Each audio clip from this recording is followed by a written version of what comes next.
Welcome back, connoisseurs. As you know, every month we focus in on a particular aspect of champagne. We choose a monthly theme for your champagnes to help you with your learning and appreciation of this particular topic. This month, we look at champagne labelling and disclosure. In our February LBV general video, we helped guide you through how to read the label, but now we're going to talk a little more specifically about the somewhat controversial topic of printing a disgorgement date on the reverse of the label. In and amongst the discussion, of course, about disgorgement and disgorgement dates, we will of course taste and introduce you to our two sensational champagne families this month and their wines. But the houses that we feature this month both represent differing and strongly held opinions to the disgorgement date labelling discussion, which is a pretty hot topic right now. Before I introduce you to the wines, let me dive into the discussion on disgorgement dates. Every bottle of champagne has two life stages. The first phase, in which the bottle is in the winemaker's cellar, and it has the life-providing presence of lees or dead yeast, and the second phase of its life, which is post-disgorgement. This provides a far more rapid journey into the wine's evolution. I will recap the idea of disgorgement for you briefly now. Champagne as a wine, of course, undergoes two fermentations. The primary fermentation, taking the grape juice and turning it into a wine. This process being conducted in a large stainless steel tank or more frequently in an oak barrel. And the second disgorgement happening with sparkling wine only, and this occurs within the bottle. The bottle is then injected with a liquor de tirage, which is a mixture of sugar, yeast, and base wine, which triggers that all-important secondary fermentation. Once a second fermentation has completed within the bottle, the yeast die, and they settle down on the side of the bottle. They remain inside the bottle for a minimum aging period of at least 18 months, but far beyond, until the winemaker is satisfied that the wine has achieved the complexity of style that he desires. The winemaker will then slowly start the riddling process, where he's turning that bottle gradually and upright, either by hand or by machine, until this dead yeast sediment is gathered in the neck of the bottle. A machine will then open the bottle, eject that yeast, and shortly after inject that final dose of sugar, better known as dosage, to gently counteract some of that acidity of the cool climate region. Now ponder this. The champagne has been in a deep, dark, consistently cool and very humid cellar. Not a sound, not a vibration. Now the wine is brought up from the cellar, rapidly open, shocking the wine with light, with oxygen, with the removing of its lifeblood being the yeast, and fast injection of this foreign shot of sugar. Antoine Roland Bilkar likens this process to a human having major surgery. It's a shock to the system, and the subject, after such an intrusion, needs time to recover. Same as the wine. According to Didier Guimonet of Pierre Guimonet et Fils, the date of disgorgement is super important because the bottle will taste markedly different 6 months after that disgorgement than it will after 2 years. So in short, there are wildly different opinions amongst the champenois as to how long this recovery process should be after this disgorgement, and it's important to note that not all wines are the same. Antoine again rightly points out that if his wine was older, if it had been in the cellar for a much longer period of time aging on its lees, let's say 10 years, then this wine is going to need a longer period of time of settlement post-disgorgement. If the wine was a sprightly bottle, a young bottle, let's say a Moet non-vintage with a minimum aging period of just 20 months, then its time for pulling itself together post the shock of disgorgement is going to be much lower, just like humans. The disgorgement date will give a champagne connoisseur information about the time from which the bottle has been disgorged. A handful of savvy consumers might even be able to figure out how long the champagne has been aging in the cellar. This obviously becomes a lot clearer when we're dealing with a vintage champagne, as we know when the grapes were put into the bottle that particular year, and most certainly more unclear with a non-vintage wine.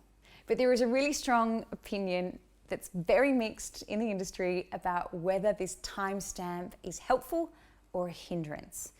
So Frédéric Paniotis, chef de cave of Runa, says it's problematic. He says that maybe only 5% of consumers would actually understand what this date on the back of the bottle means. And effectively that means that 95% of consumers are potentially going to be confused by the date, thinking it might be the bottling date or worse still, a use-by date on the wine.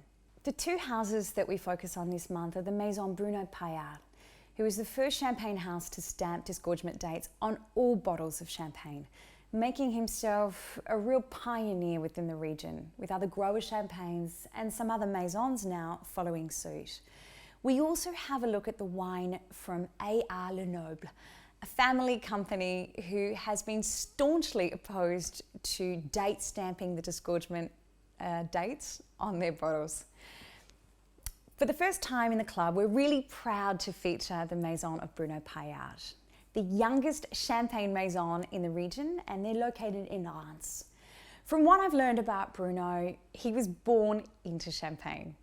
He was born in the region, of course, in 1953. He worked as a grape broker from approximately 1975. And of course, this would allow you wonderful relationships with growers and an excellent understanding of terroir.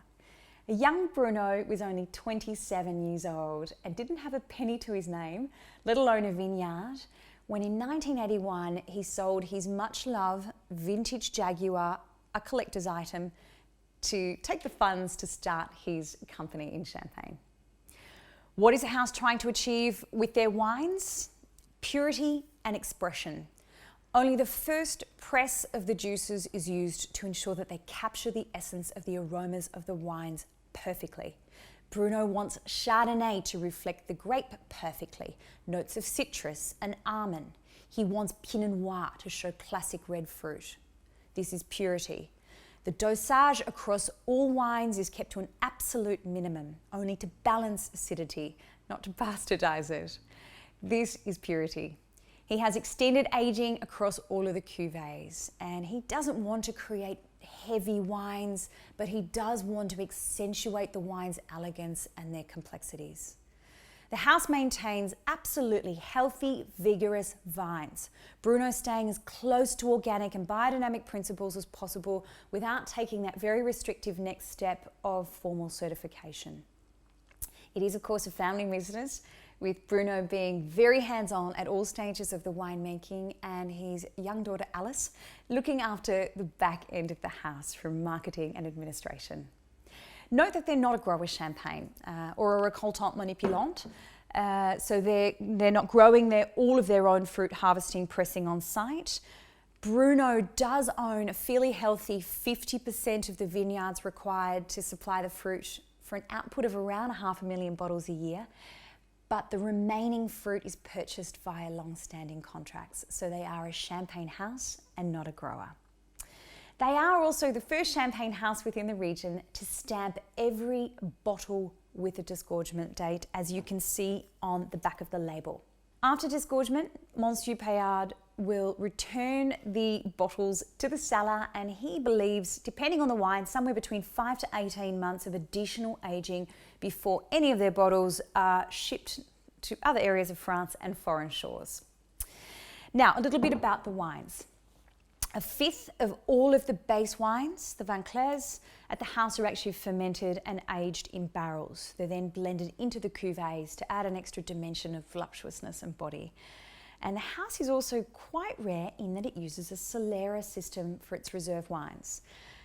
We have actually covered Solera system in previous episodes of Le Bon Vie TV, but in essence, this is where we take the reserve wine base and we keep this evolving in a continuous aging system where the current vintage is added to the base. We draw down on those wines a little each year, and that's added to the current non-vintage wine. So it's a continuous cycle. The house has actually maintained their Solera tank since 1981. So some of the wines in this tank would have considerable age and add real depth to the non-vintage wines. The wine that we are focusing on this month is the Première Cuvée multi-vintage of the Maison. There are many things that I could talk about with this particular wine, but time simply doesn't permit, so I'll highlight a few key points. Let's start with the cépage. Pinot Noir dominant, 45%, 33% Chardonnay, and the balance being Meunier, 22%.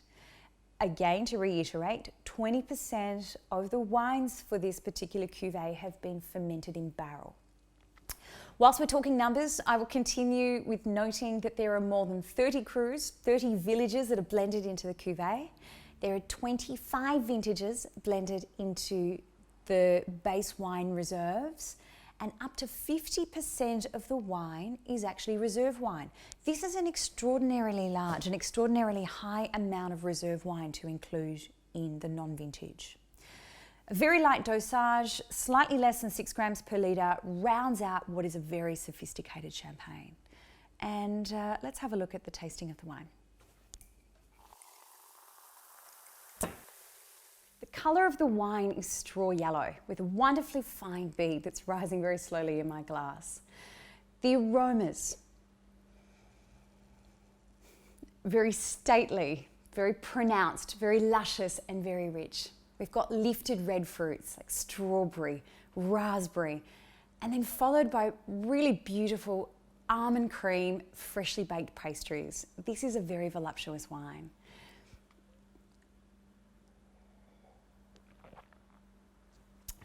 The wine carries through on the palate with the same power, but with surprising acidity, giving direction to the champagne. This is an extremely impressive non-vintage champagne with exceptional balance.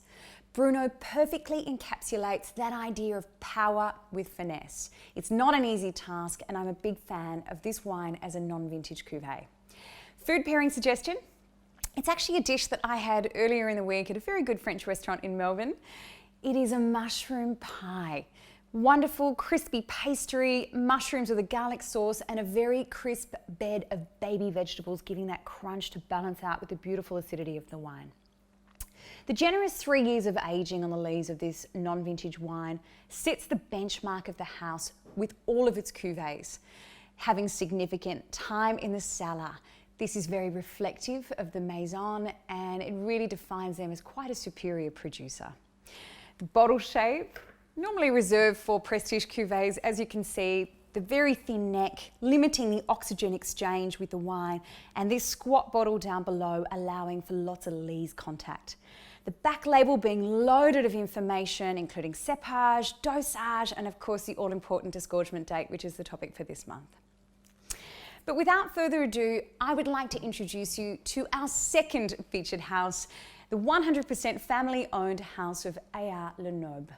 As I stated, it is a family-owned estate with a very passionate brother-sister combo with Anna and Antoine at the helm of their house. It was actually a house that was founded by their great-grandfather Armand Raphael in 1920. Anne takes control of the sales, the marketing. Antoine creates these wines of distinction, and together they have an amazing duo. I've been hearing more and more about this house, and I have a real feeling that the energy and the passion of this duo within the family is going to do very well in the coming years. I've tasted their wines a few times in recent tastings, and I've been super impressed with the balance of all cuvées, including all the way up to their demi-sec champagne, which can sometimes be overlooked and can be an afterthought for many houses. The Maison's located in the village of Damery, in the Valley de la Marne, but they hold a very large number of their vineyards in the heart of the Côte de Blanc, including Chouy, and the wine that we have focused on this month is of course the fruit coming from this region with their Blanc de Blanc, naturally referring to their 100% Chardonnay wine, the particular champagne in question with a base of 2012, 25% of reserve wines added into the blend, so making it a non-vintage wine, and a very, very low dosage of only 5 grams per litre, which barely influences this stunning wine. 20% of the wines, again like Bruno Paillard, are vinified sous bois, meaning in oak barrel. There's no age statement on the bottle as to how long the bottle has been aging on lees, but I do understand that the house has a policy again of an extended period of aging, with a 3-year minimum on all non-vintage wines. So we can safely assume that this wine, like the others, has this minimum aging period in the cellar. Now, compared to the Bruno Paillard bottle, which had oodles of information on the back label, there is virtually no information on the back of this label apart from some critical import information. The family and indeed the export director of the house have been defiant on the need to put disgorgement dates on the bottle to avoid any confusion with customers. I understand that the labelling of the house in Europe at the moment has a great deal more information than we currently do on our Australian labels, so for now you just have to take my word for it. Now let's talk about the wine. As I said, Grand Cru 100% Chardonnay. The colour of the wine is very golden and the mousse is incredibly lively. The aroma is all about wonderful minerality bounding out of the glass. I'm actually thrilled with the champagnes that we've chosen for inclusion this month. They're both superb, but in completely different ways. This is mineral followed by luscious notes of cream, of butter, and even hints of toffee apple. You have some stone fruit followed by some green apple.